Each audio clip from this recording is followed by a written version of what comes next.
Bismillahirrahmanirrahim. Assalamualaikum warahmatullahi wabarakatuh. Bismillah, alhamdulillah, wassalatu wassalamu ala rasulillah wa ala alihi wa ashabihi wa mawala. La hawla wa la quwwata illa billahil aliyyil azim. Puji syukur kita panjatkan kehadirat Allah Subhanahu wa taala. Salawat dan salam semoga Allah limpahkan kepada baginda Rasulullah sallallahu alaihi wasallam, kepada keluarga, sahabat dan seluruh pengikutnya ila yaumil qiyamah.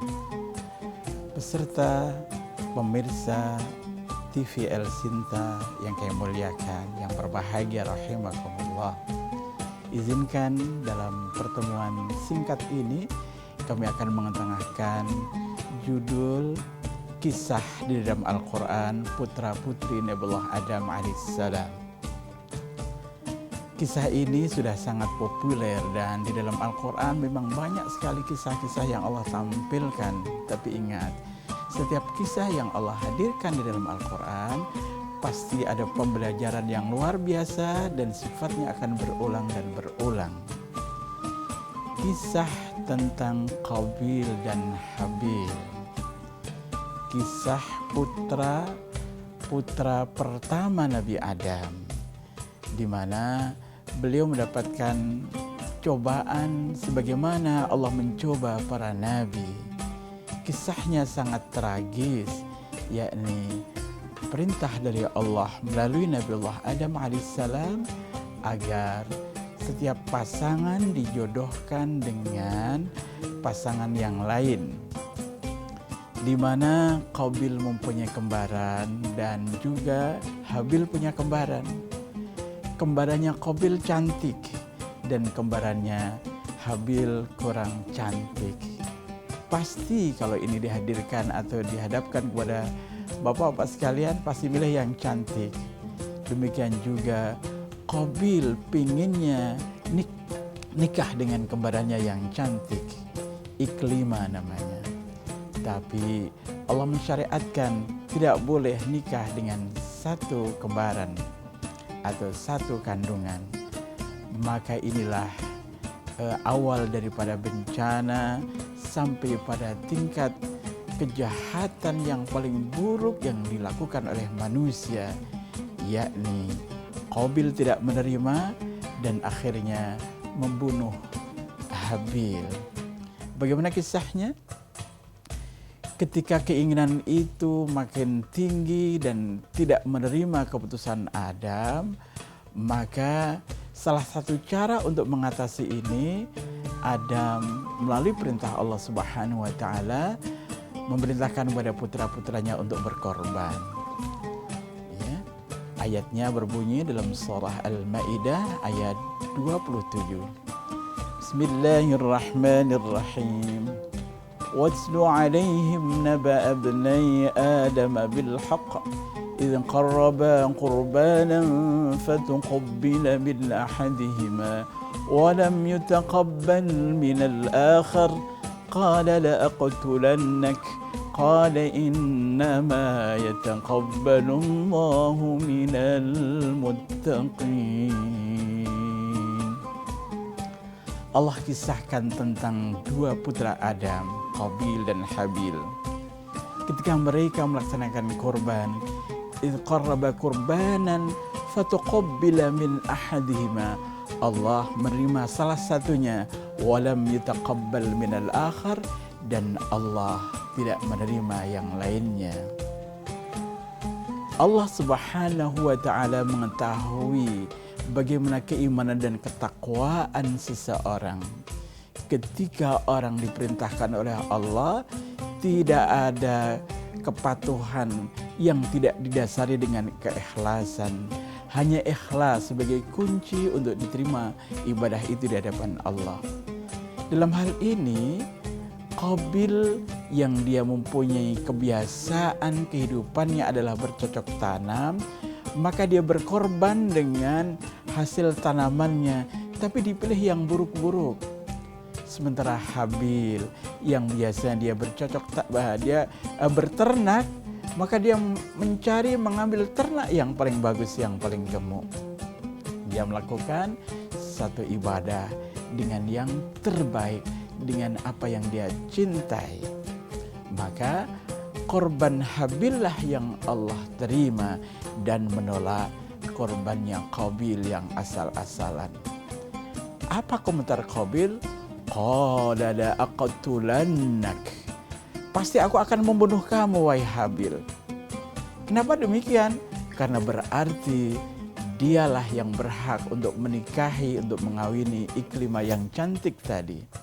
Berarti sudah dua hal yang membuat kecewa Qabil. Pertama, dia tidak jadi menikah dengan pujaannya. Yang kedua, ibadahnya, korbannya ditolak oleh Allah Subhanahu wa Ta'ala. Keluar kata-kata itu, qala la aqtulannak. Dalam ayat ini ditutup dengan kalimat innama yataqabbalullahu minal muttaqin. Sesungguhnya Allah hanya menerima ibadahnya orang-orang yang bertakwa. Pemirsa budiman rahimakumullah, jangan kita hanya mengandalkan bentuknya ibadah, banyaknya nafkah atau zakat atau sedekah, atau mungkin kerennya dalam penampilan dalam setiap ibadah. Karena yang namanya ibadah, rohnya ibadah adalah takwa. Ya, dalam surah yang kisah tentang korban, di sana dikatakan la yanalullahu luhumuha wala dimauha walakin yanaluhu taqwa minkum. Allah tidak menerima korban itu dengan banyaknya daging atau darahnya yang tertumpah, tapi karena ketakwaannya. Karena itu maka ayo kita kuatkan ibadah itu berdasarkan takwa, bukan simbol-simbolnya. Karena banyak sekarang kita ibadah sibuk dengan simbolnya, dengan pakaiannya, dengan pengeras suara yang digede-gedekan, dengan dakwahnya yang berapi-api dan seterusnya dan seterusnya.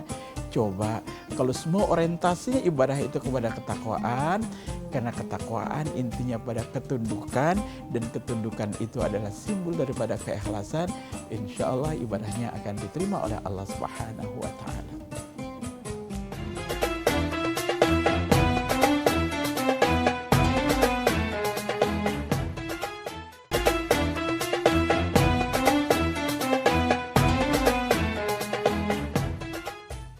Kita lanjutkan kisah Qabil dan Habil, pemirsa El Sinta yang budiman.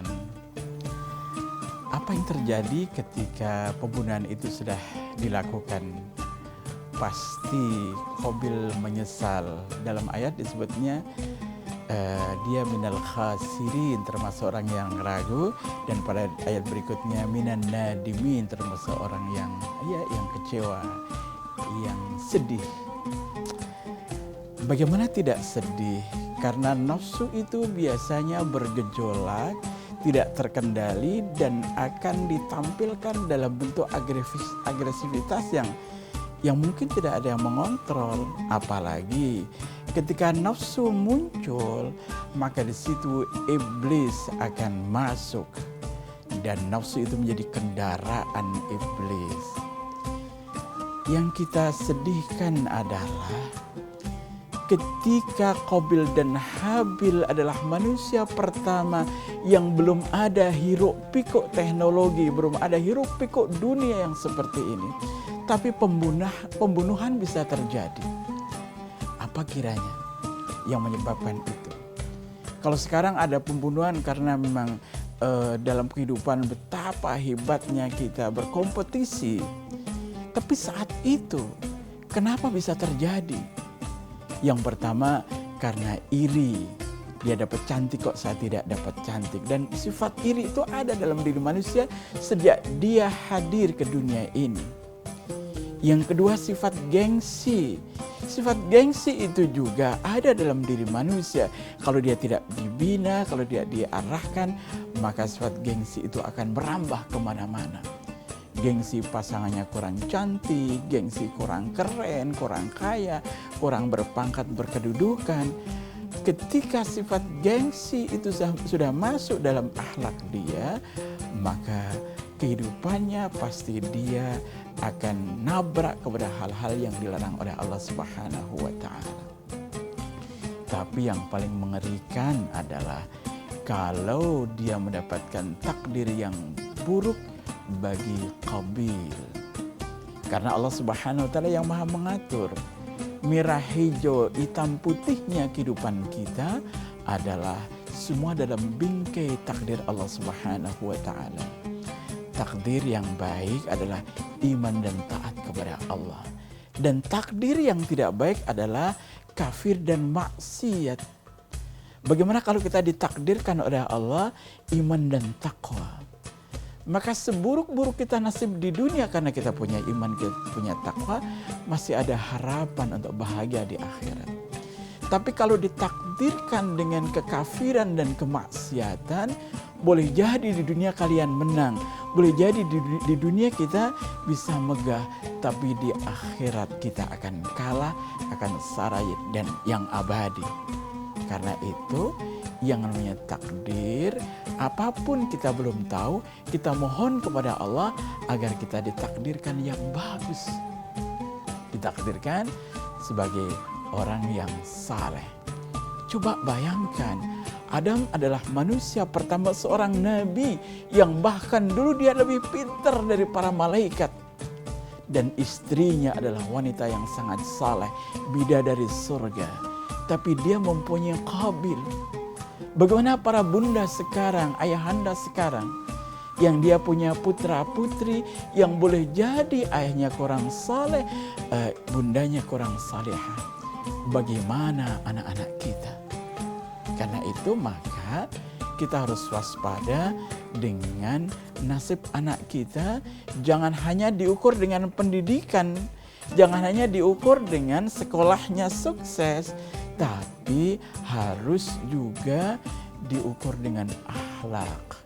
Dan akhlak ini bukan dididik yang banyak masuk dalam diri kita, tapi dihadirkan dengan contoh teladan. Contoh teladan. Ketika ayah bundanya mencontohkan kepada anak-anaknya salih, insya Allah akan diserap oleh anak-anak ini menjadi orang yang akhlaknya baik. Tapi kalau bunda dan ayahandanya mencontohkan hal yang tidak baik atau hal yang buruk, boleh jadi nanti anak-anaknya akan merekam itu dalam akhlaknya, dalam kehidupannya, sehingga akhlaknya tidak baik. Nah, bagaimana dengan Adam tadi? Ayah bundanya baik. Betul, ayah bundanya baik. Akan tetapi ada satu lagi yang boleh jadi yang tidak dilakukan oleh kita setelah ada takdir dari Allah. Apa? Yakni berdoa kepada Allah. Berdoa kepada Allah setelah anak kita didik, setelah anak kita pesantrenkan, setelah anak kita kita contohkan akhlak, lalu kita mohon kepada Allah agar Allah memberikan akhlak kepada putra-putri kita, kepada anak-anak kita, akhlak yang baik insya Allah. Karena ketika kita berdoa kepada Allah, dan terutama doa-doa di waktu-waktu mustajab, misalnya salat tahajud, misalnya salat duha, atau bahkan setiap habis salat fardu anak itu kita doakan, insya Allah doa-doa yang seperti itu akan sampai didengar oleh Allah dan diaminkan oleh para malaikat. Ingat, doa ibu kadoain Nabi. Doa ibu seperti doanya Nabi. Tapi untuk ayahanda bagaimana?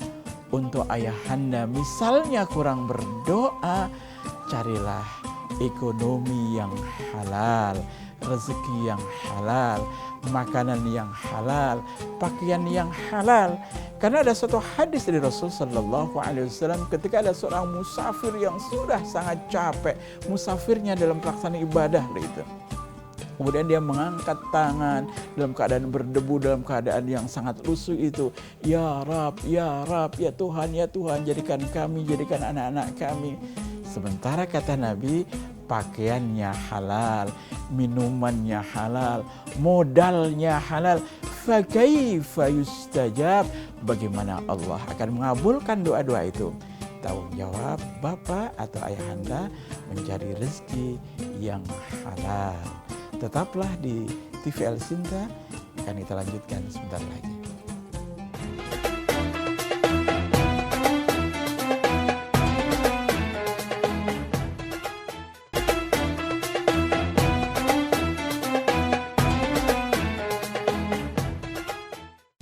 Masih bersama dengan saya, pemirsa El Sinta yang budiman rahimakumullah. Betapa besar dosa seorang pembunuh. Dalam Islam, termasuk dosa yang paling besar adalah dosa membunuh setelah dosa musyrik. Allah Subhanahu wa taala berfirman di dalam Al-Qur'an, Bismillahirrahmanirrahim, "Wa may yaqtul mu'minan muta'ammidan fajazauhu jahannam khalidan fiha wa ghadiballahu alaihi wa la'anahu wa adda lahu 'adzaban 'azima." Dahsyat sekali. Siapa yang membunuh seorang mukmin secara sengaja ini, maka balasannya adalah jahanam kekal di dalamnya, dan Allah marah, Allah murka padanya, dan dia mendapatkan laknat Allah dengan azab yang agung, dengan azab yang besar. Pemirsa yang budiman, karena itu maka Rasulullah Sallallahu Alaihi Wasallam mengatakan, la yahillu damu mri'in muslim illa bisalasah. Tidak halal darah orang muslim, orang mukmin itu tertumpah kecuali dengan 3 hal. Yang pertama, mari kita simak. As-sayyibuz zani, seorang yang sudah punya istri lalu dia berzina, bisa dibunuh dengan hukuman ranjam. Yang kedua, an-nafsu bin nafs, membunuh manusia hukumnya adalah dibunuh. Yang ketiga, wattariku lidinihi al-mufariqu lil jamaah. Yang ketiga adalah dosa murtad. Tapi ini pun yang melakukan tugas yang bisa eksekusi adalah pimpinan, raja atau penguasa. Tidak semerta-merta orang yang berzina langsung dibunuh, orang yang membunuh langsung dihukum bunuh. Tidak, harus ada proses yang benar-benar bisa dibenarkan oleh hukum. Dalam Islam betapa mulianya darah seorang muslim, darah seorang mukmin. Bahkan dalam Al-Quran juga disebutkan, an-nafsu bin nafsi wal aina bil aini wal anfa bil anfi wal udhuna bil udhun wal juruha qisas. An-nafsa bin nafsi, setiap diri hukumannya adalah diri juga, setiap membunuh dibunuh juga. Mata dibalas mata, hidung dibalas hidung, telinga dibalas telinga, dan setiap luka ada kisasnya, ada pembalasannya. Karena itu pemirsa yang budiman rahimakumullah, penghormatan Allah, Rasulullah dan dinul Islam terhadap harkat kemuliaan martabat manusia begitu tinggi, sehingga di sini akhlakul karimah, pemuliaan terhadap manusia harus ditampilkan dengan akhlak-akhlak yang mulia. Bahkan Rasulullah Shallallahu Alaihi Wasallam mengatakan, kalau kita mengikuti pola Qabil, yakni membunuh manusia, maka dia akan mendapatkan azab daripada separuh umatnya Muhammad. Ya Rabb. Jadi dosa separuh umat Muhammad itu ditanggung sama dia. Jadi Islam sangat wanti-wanti jangan sampai ada seorang membunuh orang lain kecuali bihaqqil Islam. Pemirsa yang budiman, maka dalam Islam harus dikembangkan sifat rahmah, sifat tasamuh, sifat toleran, sifat maaf. Coba seandainya Nabi kita mempunyai sifat yang tegas, sifat yang bengis, sifat yang keras, tidak mudah memaafkan. Mungkin agama Islam tidak seindah ini dan sebanyak ini. Karena kita punya Nabi pemaaf dan sahabat-sahabatnya yang berakhlakul karimah, mempunyai ulama-ulama yang santun, sehingga Islam berkembang luar biasa. Dan sekarang Islam mempunyai kesempatan untuk menyelip daripada agama-agama yang lain dengan pengikutnya yang terus bertambah. Dengan apa? Dengan akhlakul karimah, dengan khuluq, dengan akhlak Rasulullah Sallallahu Alaihi Wasallam. Maka di sini Majelis Ulama Indonesia mengembangkan sikap toleransi begitu dominan. Islam wasati, Islam tasamu, Islam yang mengedepankan toleransi, mengedepankan tolong menolong, mengedepankan sikap-sikap yang adil. Ya, inilah yang menjadi program-program dakwah MUI, mengajak untuk segala lapisan jangan sampai mengedepankan sikap-sikap yang keras, yang kemudian memprovokasi dan membuat orang terbakar. Tapi sifat-sifat yang lembut, sifat-sifat yang santun, sifat-sifat yang saleh, insya Allah dakwah Islam atau kaum muslimin akan nyaman hidup di negeri ini, akan nyaman dalam melaksanakan ibadah, akan nyaman untuk bersilaturahim, bahagia bersama di negeri yang kita cintai, Indonesia. Mudah-mudahan yang sedikit ini yang berawal dari kisah Qabil dan Habil dengan target supaya kita menghindari sejauh-jauhnya sifat kekerasan itu untuk menciptakan kehidupan yang bahagia dunia sampai akhirat. Terima kasih. Mudah-mudahan kita dilindungi oleh Allah Subhanahu wa taala. Wassalamualaikum warahmatullahi wabarakatuh.